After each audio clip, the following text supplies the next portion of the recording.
Hi, I'm Julie Presley. And I'm Jason Presley, and this is Reagan. And we are the family of Bubba, and we would love to share his story with you today.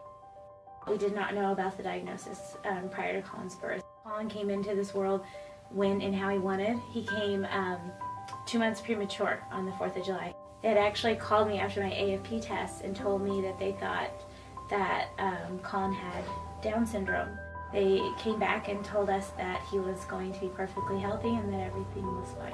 When Colin was born, he came out and his skin was bright red and really tight, like he had been burned in a fire. We knew right off the bat that there was going to be a problem. They actually told us that we should prepare for him not to live a very long life, that he possibly wouldn't live to be older than a year.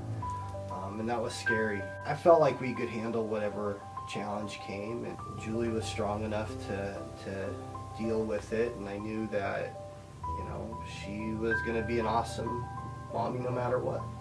Colin was diagnosed with trichothiodystrophy at the age of 3.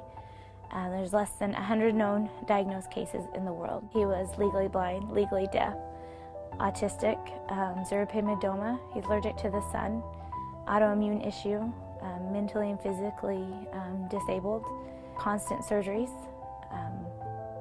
with kidneys and just his internal function. He wasn't able to ever eat on his own. He was fed through a G-tube.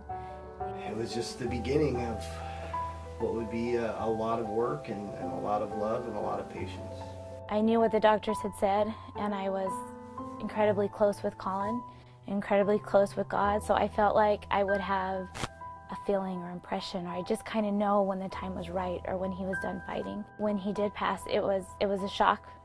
When I had found him, we called the paramedics and the firemen and everyone came in and they were working on him, and we knew that he had passed.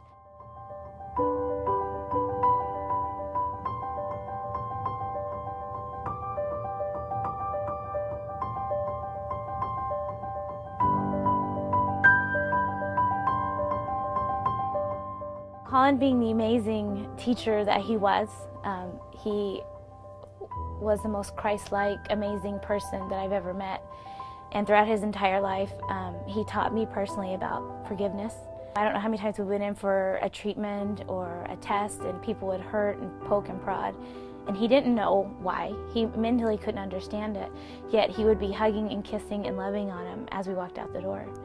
And the last gift that he gave to Jason and I was an opportunity to forgive.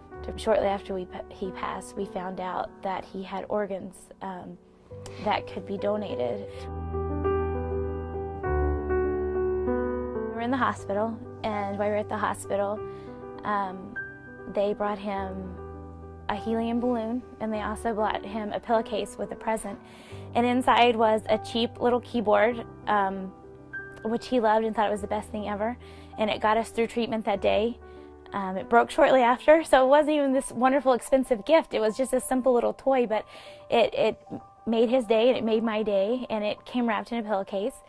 And so we were able to take the pillowcase home and put it on his pillow, and it was on his pillow at the hospital as well. It brightened his room, and it made the visit that much happier. The simple idea from the pillowcase from his birthday turned into Team Bubba's first charity project. To date, Team Bubba has received over 2,000 pillowcases, and that's from just wonderful, ordinary people that just wanted to do something good. Our motto at Team Bubba is that by doing small acts of kindness, we can do great things. I have to give a word of advice for parents who are going through this right now. It would be that you are not alone. If you change the way you look at things, the things you look at change.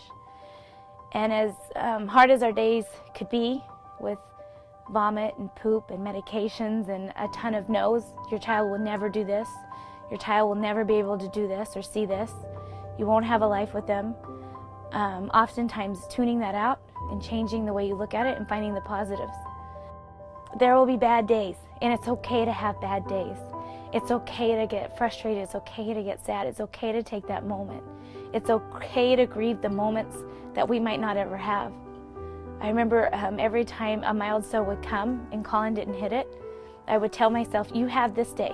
You have this day today to grieve, to get upset, and to be angry you don't have it. But tomorrow, you need to be the mother he needs you to be.